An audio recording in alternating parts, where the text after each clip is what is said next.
agama itu tidak menyetujui tindakan atau perilaku LGBT itu. Jadi tentu tidak ada norma hukum yang melegalisasikan tindakan itu. Menolak permohonan para pemohon untuk seluruhnya.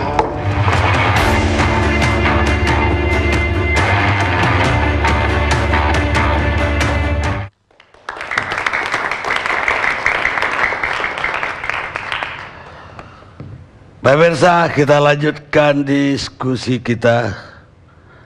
Saya mau ke aktivis Gaya Nusantara, Dede Utomo, yang lagi di Surabaya.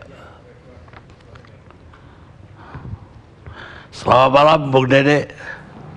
Selamat malam, Pak Karni. Apa dari tadi Selamat mengikuti? Ya, mengikuti sebagian sih. Bagaimana tanggapan Bung Dede atas gugatan dari Ayla agar LGBT dijadikan ada pasal pidana untuk LGBT? Ya, menurut saya itu satu golongan yang mau memaksakan nilainya kepada golongan lain.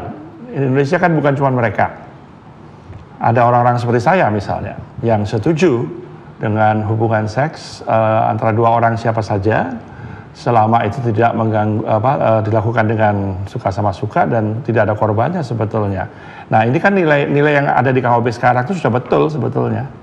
Justru kalau kita kriminalisasi misalnya perilaku seks sesama jenis atau zina di luar nikah dan orang yang tidak nikah itu justru kita mundur. Itu pendapat saya, tapi kan saya tidak memaksakan. Nah, dalam hal itu saya kira putusan Mahkamah Konstitusi itu bagus sekali dengan penjelasan mereka itu menjadi wasit yang baik ketika ada golongan yang berbeda.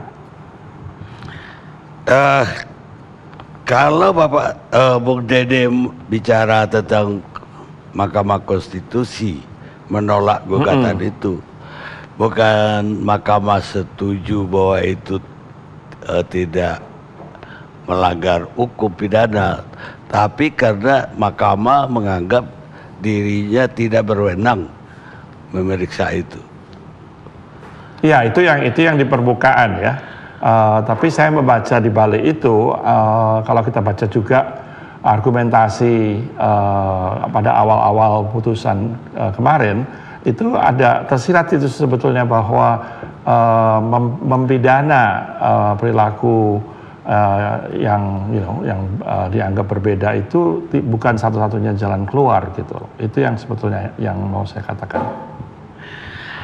Apa tanggapan dari Bung Dede atas pembicara-pembicara sebelumnya, terutama tentu yang dari Ayla pemohon judicial review?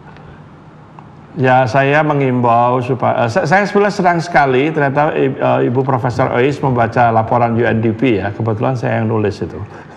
Terima kasih, Bu.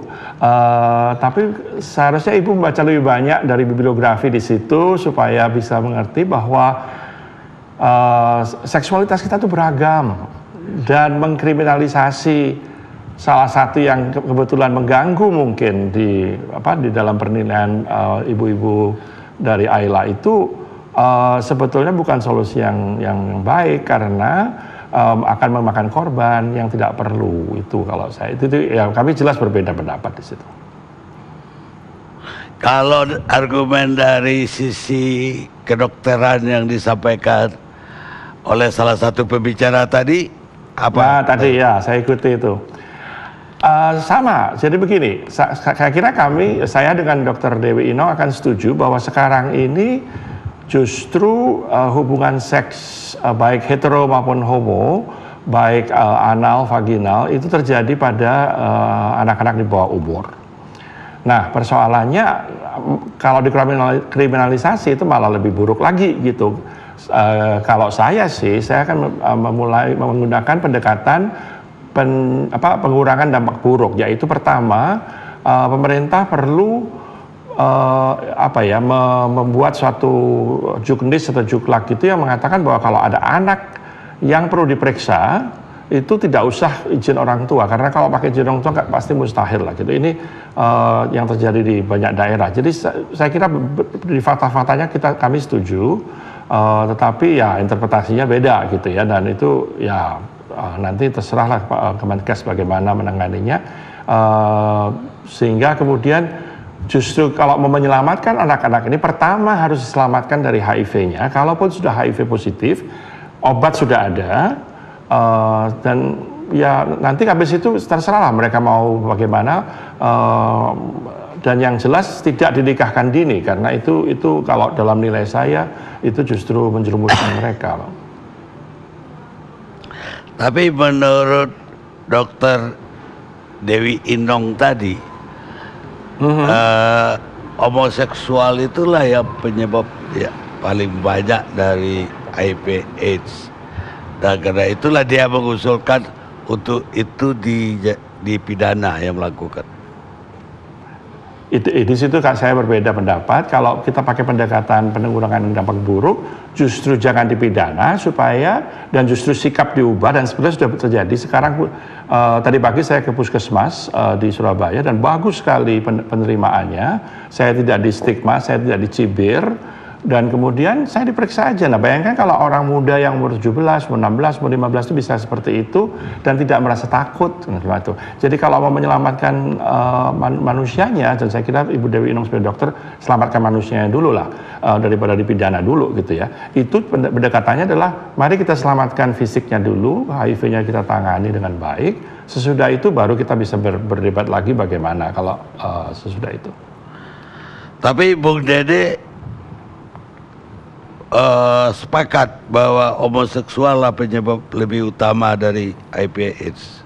Enggak, saya nggak setuju, karena gini, ini masalah istilah aja Pak Karni. Yang benar adalah seks anal dan seks vaginal merupakan penyebab dari penularan HIV.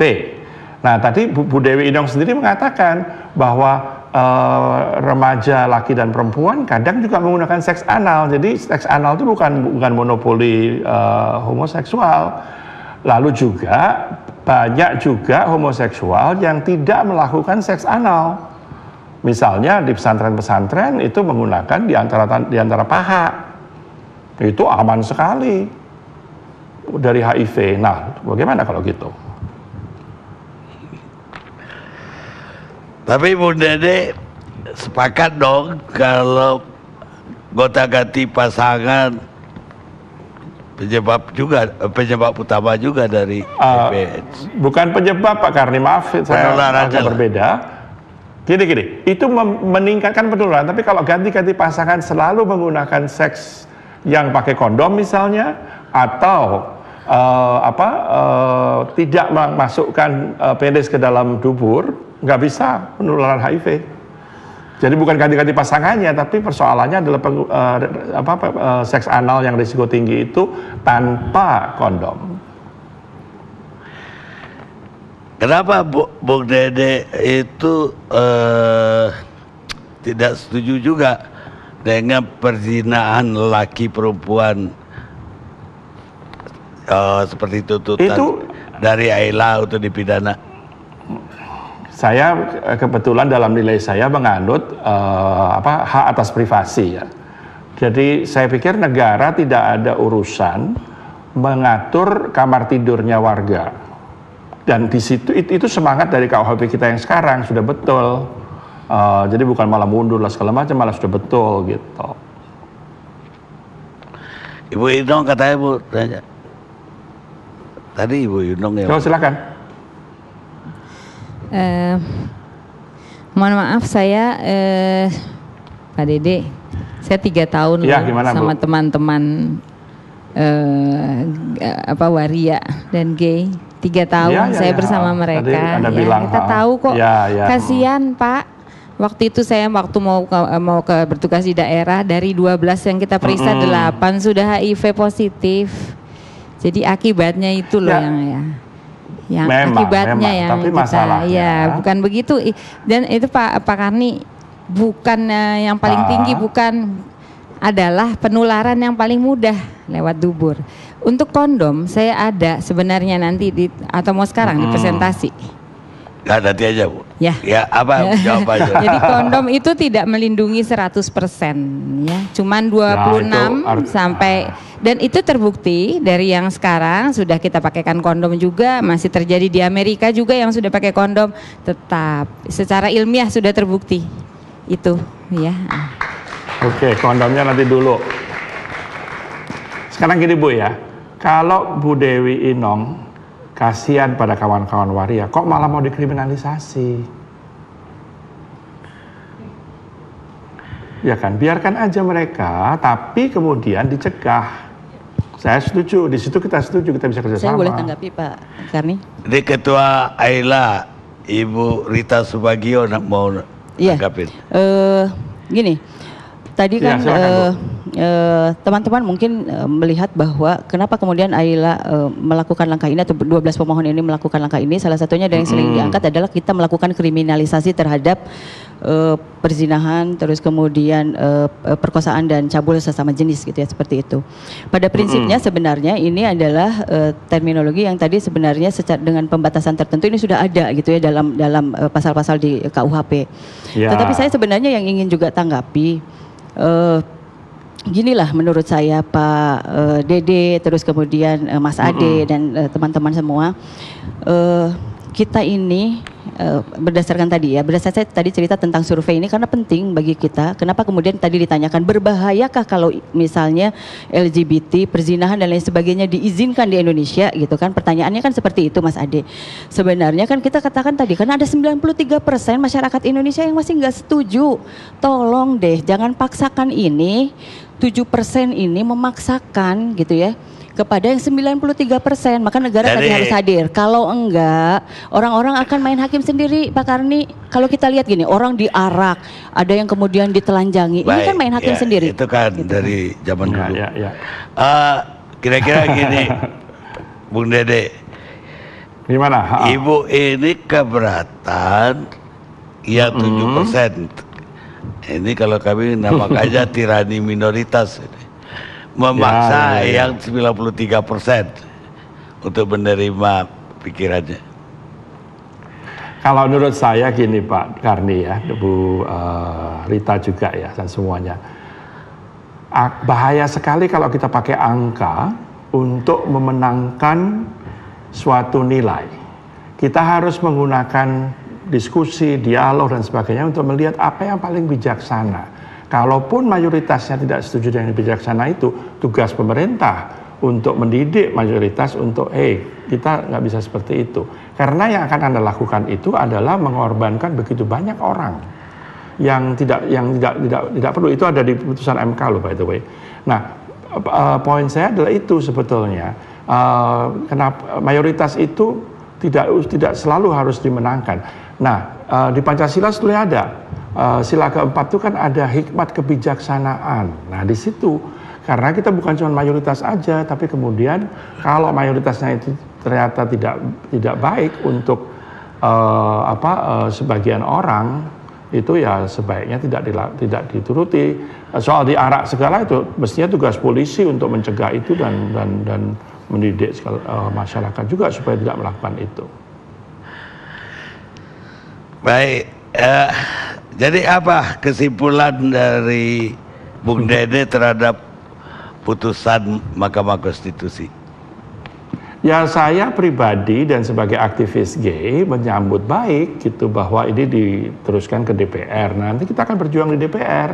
Saya kira dalam demokrasi biasalah, ibu-ibu AILA, orang-orang seperti saya itu nanti ya kita bertarung dalam ya secara sebagai sesama warga negara. Di DPR kita lihat aja nanti kalau misalnya di DPR misalnya ternyata ada kriminalisasi, ya nanti kita lihat langkah berikutnya apa, mungkin judicial review berikutnya mungkin. Itu proses demokrasi memang seperti itu, nggak sempurna. Mudah-mudahan sih di DPR nanti prosesnya lebih dinamikanya lain lagi sehingga sila keempat itu diperhatikan, mudah-mudahan gitu. Baik Bu Dede, terima kasih sudah bergabung bersama kita. Terima kasih. Sekarang ke Pak Aan Ansori, Koordinator Jaringan Islam Anti Diskriminasi. Gimana Bang? Yang pertama saya kira saya harus mengapresiasi komitmen dan spirit dari teman-teman dari AILA, Bu Profesor Reis, yang saya kira sudah mengajarkan kita bagaimana bertarung untuk memenangkan gagasannya dalam dataran konstitusi dan dijamin soal itu. Saya ingin mengemphasize soal bagaimana komitmen dari tadi disampaikan oleh Profesor A soal pengembangan masyarakat, keluarga yang luhur dan lain sebagainya dalam kerangka untuk menjaga keluarga ini. Kalau saya, Bu, ideologi dan prinsipnya adalah soal keadilan dan kemanusiaan. Keluhuran itu harus diletakkan dalam kerangka yang adil dan fair. Jangan sampai kemudian kebencian kita terhadap satu kaum itu membuat kita berlaku tidak adil. Berlaku tidak adil itu adalah dengan cara mungkin menstigma secara tidak kita sadari, Bang, atau kemudian membacanya kurang panjang mungkin.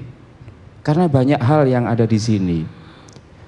Saya kadang-kadang berpikir begini, tadi Mas Dede, kenapa orang yang menurut katakanlah 93% itu hina dan nista menjadi gay, itu kemudian tetap kukuh dalam posisinya itu? Kenapa ia nggak malu? Benarkah ia memilih untuk itu atau sesungguhnya ini merupakan bagian dari skenario Tuhan, kalau saya boleh agak religius sedikit. Dalam arti begini, dalam kepercayaan saya memaknai bahwa Tuhan itu maha kuasa. Ia mampu menciptakan apa yang tidak bisa kita pikirkan. Bisa melakukan itu semuanya, sebab kalau saya mengakui bahwa Tuhan itu terbatas, nanti saya dikira syirik dan musyrik dan melimitasi itu. Nah, kalau pertanyaannya begini, kira-kira Gusti Allah, saya Muslim, kira-kira Gusti Allah itu mampu nggak membuat orang itu laki-laki tapi tidak suka dengan perempuan? Saya kira secara teori bisa. Saya kemudian membaca An-Nur 30, di situ sekelebat itu ada teks yang menyatakan, teks panjang sekali Bang Karni, di situ ada satu ciri manusia laki-laki itu disebut sebagai ulil irba minar rijal. Ulil irba minar rijal ini kalau ditafsirkan secara letterlock, diterjemahkan, itu adalah orang laki-laki yang tidak punya hasrat seksual terhadap perempuan. Saya tidak menganggap ini homo, tetapi sebagai seorang katakanlah yang bisa memaknai kata itu, ini maksudnya apa?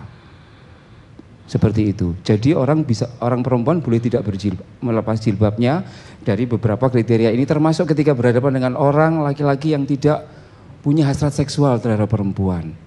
Saya menduga Bang Karni, jangan-jangan Tuhan ini sedang menunjukkan kemahakuasaannya. Tidak mudah loh Bang Karni, hidup sebagai waria itu Bang Karni. Dinista kiri kanan. Hidup sebagai Pak Dede dan banyak orang itu sangat berat. Tapi kenapa kemudian ia dalam tanda petik kok mau-maunya, kalau memang tidak, kalau bahasa Jawanya citaane memang seperti itu. Sangat mungkin bisa. Nah, terkait dengan hal ini saya kira saya membayangkan bahwa pengembangan keluarga yang luhur itu mesti didasarkan pada prinsip keadilan dan pengetahuan yang mendasar soal karakteristik orang.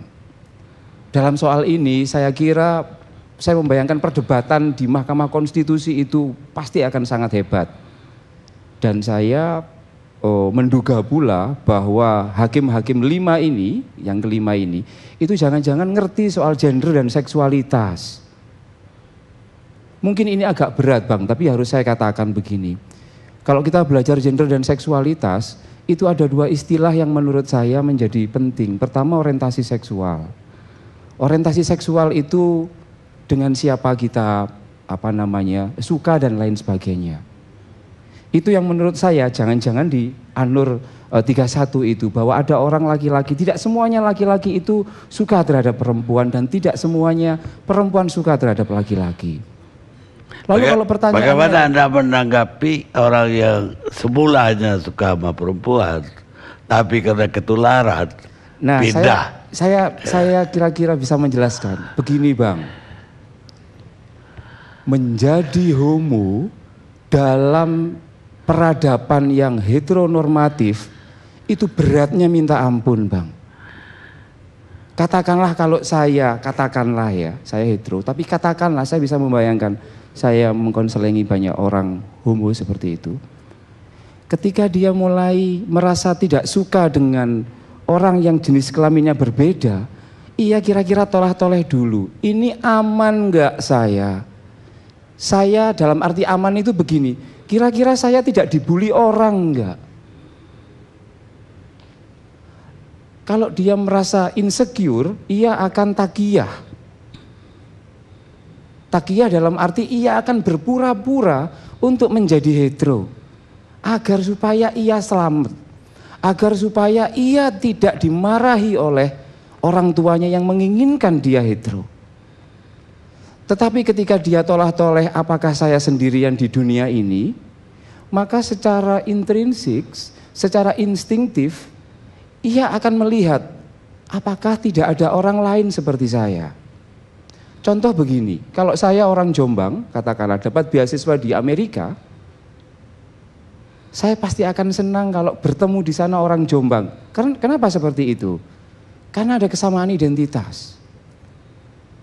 Dari relasi seperti ini ada penguatan. Penguatan begini, you not alone. Kamu tidak sendirian. Yang awalnya dia mencoba untuk menjadi hetero karena memang paksaan dan tidak bisa menerima dirinya sendiri, kemudian ia menjadi confident karena oh ternyata saya tidak sendirian di sini.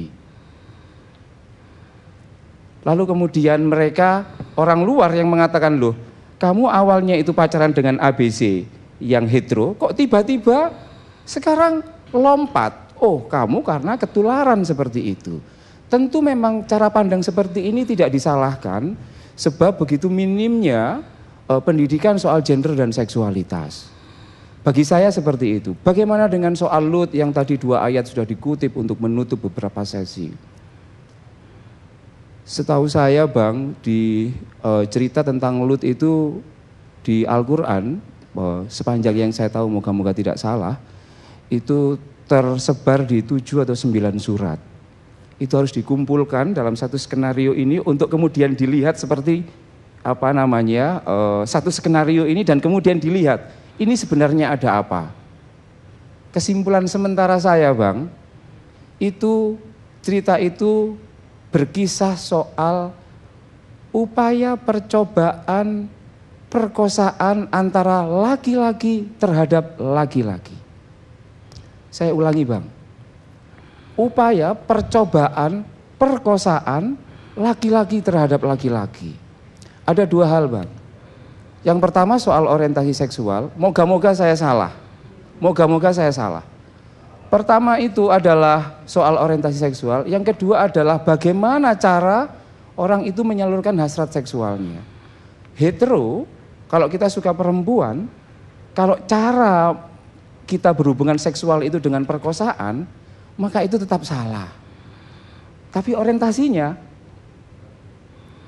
tidak bisa dihukumi seperti itu.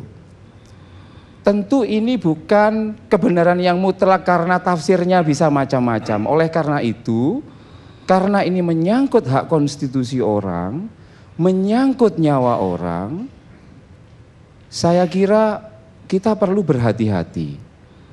Perlu dengan jernih melihat persoalan ini agar kita yang akan mengklaim ingin menegakkan keadilan itu tidak kemudian melanggar dengan cara-cara yang tidak adil pula.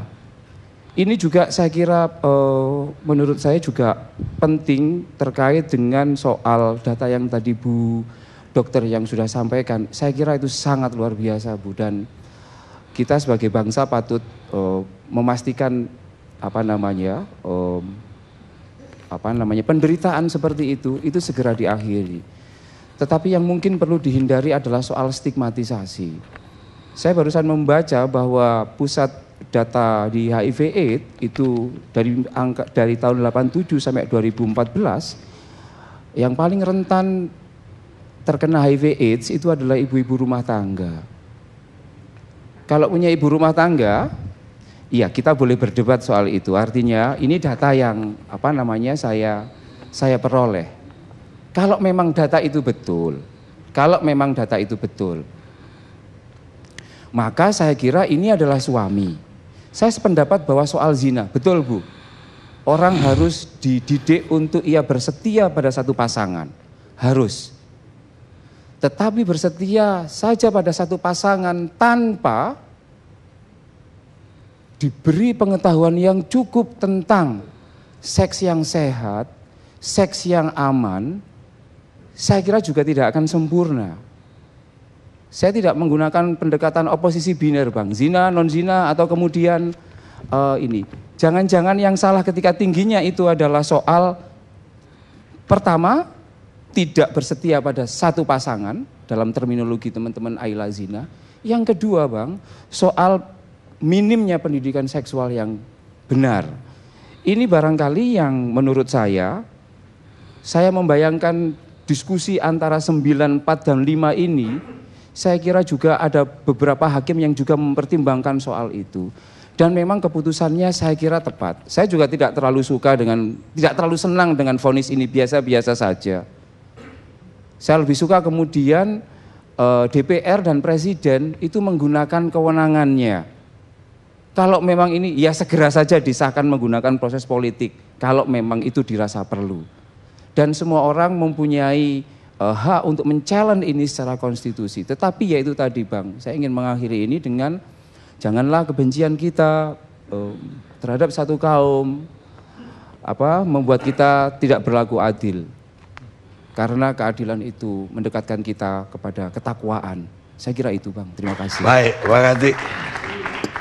Saya ke Pak Ustadz Zaitun Rasmin.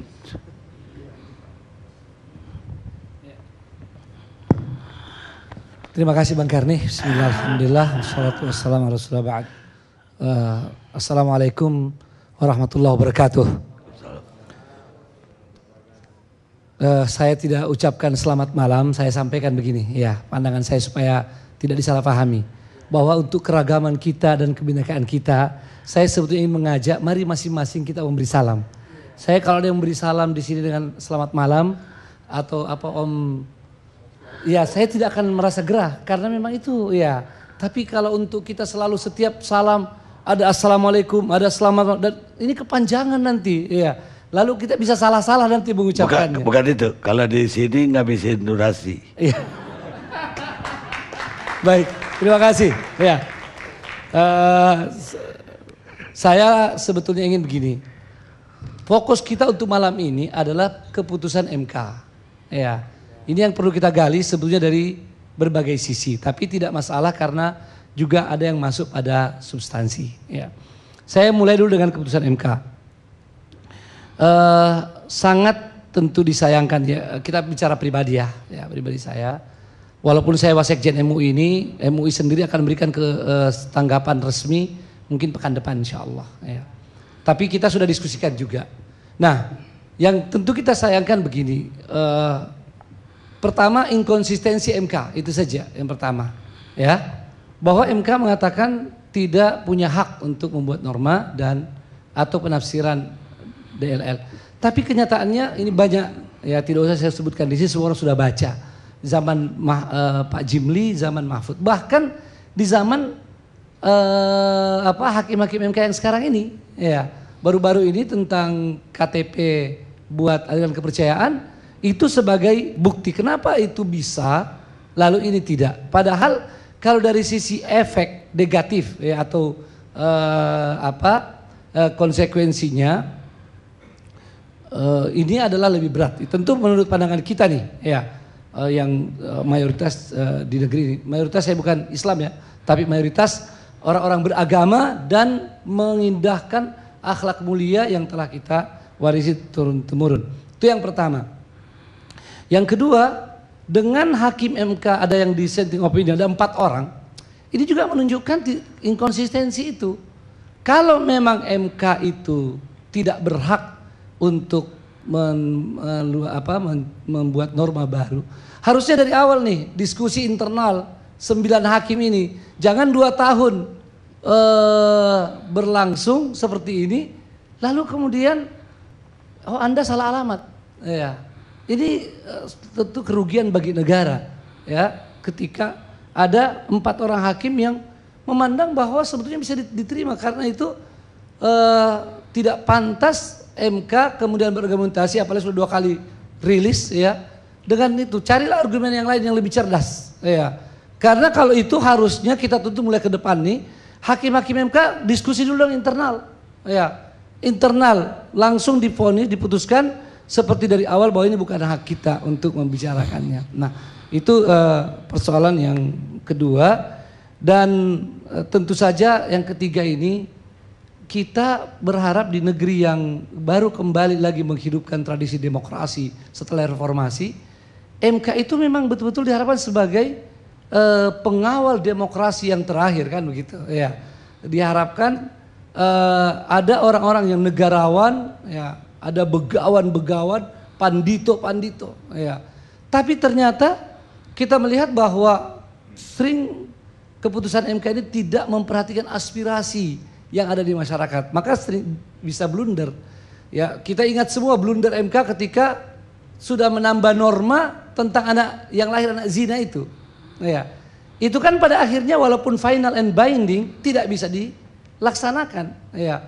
Karena Majelis Ulama jelas sekali melakukan penolakan itu, dan ini hukum mau diterapkan untuk siapa? Apalagi di sini mayoritas, ya, ini mohon maaf ini tidak mengecilkan yang lain dulu, mayoritas muslim. Tentu harus memperhatikan aspirasi itu. Tidak mungkin kaum muslimin ini dipisahkan dalam hukum yang berlaku di masyarakat dengan apa yang ada dalam agama mereka. Walaupun kita sudah menerima sejak dicoretnya 7 kata 18 Agustus 1945 itu, kita terima sebuah proses. Ya, kita terima sebuah proses bahwa kaum muslimin untuk hukum pidana, ya, kita sudah terima proses itu bahwa harus bersabar, ya, tidak bisa menjalankan syariat bagi tidak masalah. Tapi tidak berarti semuanya harus lepas dari nilai-nilai Islam, sampai misalnya anak zina kemarin itu yang kemudian oleh MK diluaskan normanya yang sekarang menjadi tidak konsisten. Jadi diharapkan ke depan, ya, ini tentu saja sebuah isyarat untuk sebuah peninjauan pada MK ini. Kalau sekarang kita terima putusannya sebagai orang yang menghargai konstitusi, tapi ke depan patut ditinjau baik MK sebagai institusi maupun bagaimana cara memilih orang-orang hakim MK ini. Karena terbukti juga hakim MK ada yang terkena kasus yang luar biasa memalukan maksudnya. Karena itu berbahaya negeri ini kalau kemudian akan dipercaya kepada 9 orang, ya. Jadi ini sebagai sebuah peninjauan ke depan. Kemudian saya masuk terpaksa juga kepada sudah karena didiskusikan nih, ya. Karena kalau kita lewatkan nanti dianggap setuju, ya. Kan begitu Romo, ya. Baik, kita tanggapi. Pertama, ini masalah HAM. Kita sepakat dengan teman-teman ini masalah HAM, dan kita ini orang beragama ini paling mengerti HAM insya Allah, ya. Sebab agama ini tentu sejalan dengan HAM. Tapi semua orang-orang mengerti bahwa HAM ini pasti ada batasnya. Tidak mungkin HAM itu menjadi bebas. HAM liberal yang tanpa, ya, nilai-nilai yang mengikatnya. Jadi seperti sekarang nih, kalau selalu bergerak dengan landasan seperti itu, terutama pada apa yang perempuan tadi saya lupa namanya, ya, Kania. Ini sangat berbahaya, karena kalau kita ingin membiarkan orang itu sesukanya atau karena tidak mengganggu orang lain maka silakan. Kalau begitu undang-undang narkoba harus dicabut. Ya, orang kemudian kalau mengkonsumsi sendiri, ya, itu bisa tidak terkena karena hanya merusak dirinya sendiri. Padahal sekarang pemakai sabu-sabu, pemakai narkoba ada hukumnya. Nah ya, begitu juga dalam perbuatan-perbuatan lain. Dan ini adalah merupakan suatu pelanggaran pada kemanusiaan itu sendiri, membiarkan ada manusia. Sebab ada manusia akan merusak diri sendiri. Manusia ini walaupun kita katakan ada akal pada dirinya, ada nurani, tapi jangan lupa manusia ini dipenuhi oleh nafsu juga. Ya, mohon maaf saya akan menyampaikan dalam Al-Qur'an dikatakan fa'alhamaha fujuraha wa taqwaha. Ya, jadi jiwa manusia ini ada dua potensi, bisa menjadi baik, takwa, rasional, atau kemudian jadi fujur, ya, mengikuti hawa nafsu, dan hawa nafsu itu seperti binatang. Loh, apa kita mau manusia ini menjadi seperti binatang?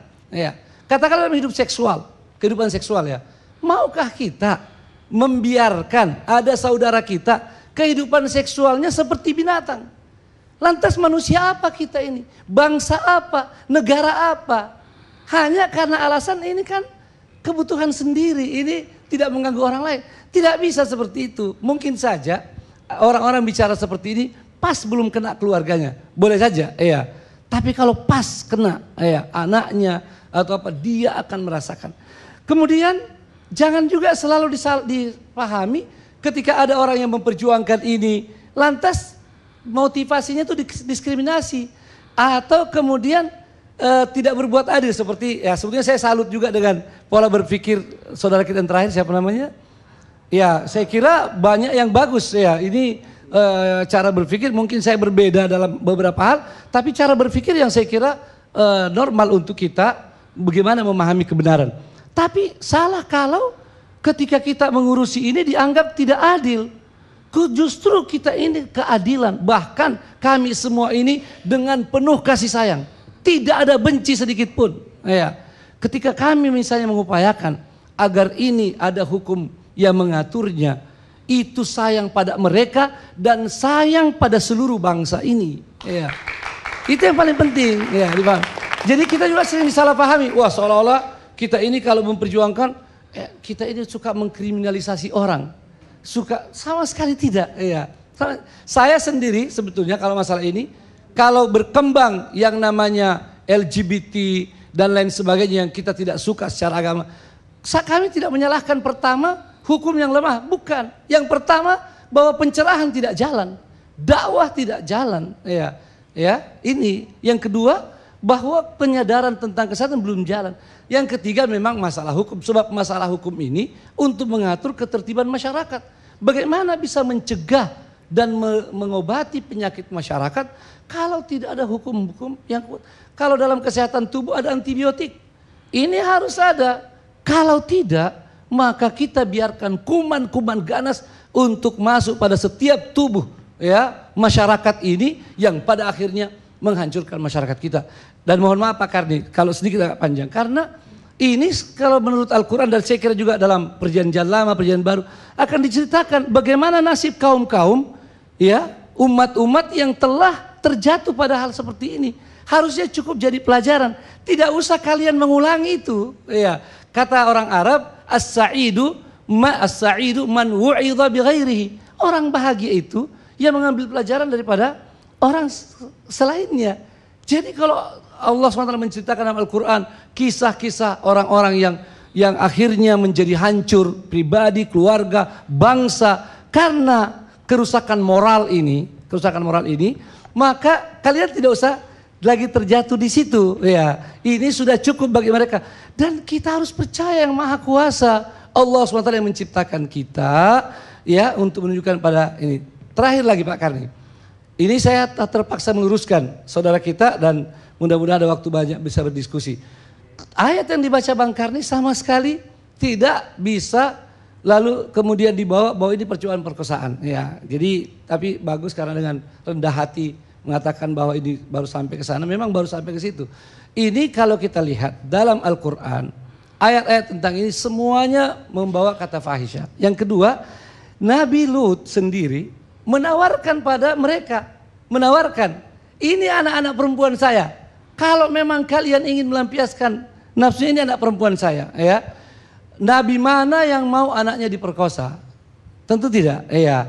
Artinya inilah silakan kalian, walaupun kalian saya tahu buruk akhlak kalian sebenarnya. Bagi saya kalian mau melamar baik-baik ini saya nggak bisa terima. Tapi perbuatan kalian suka sesama jenis itu mungkar banget gitu, ya, fahisha. Maka saya ingin obati kalian, ya, tidak mengapalah, ya. Ini sebuah hukum dalam Islam disebut dengan irtikab akhafid dararain.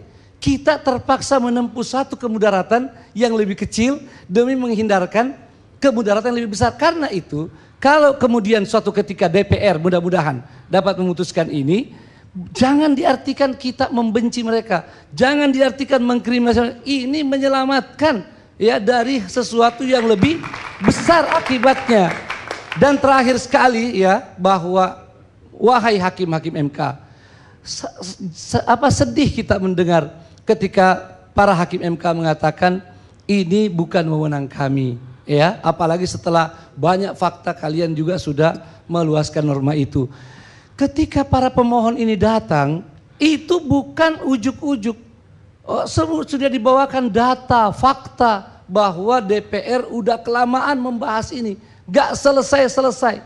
Aspirasi yang begitu kuat yang sekarang seolah buntu, ini mau dibawa kepada kalian, wahai pandito-pandito, gitu kan?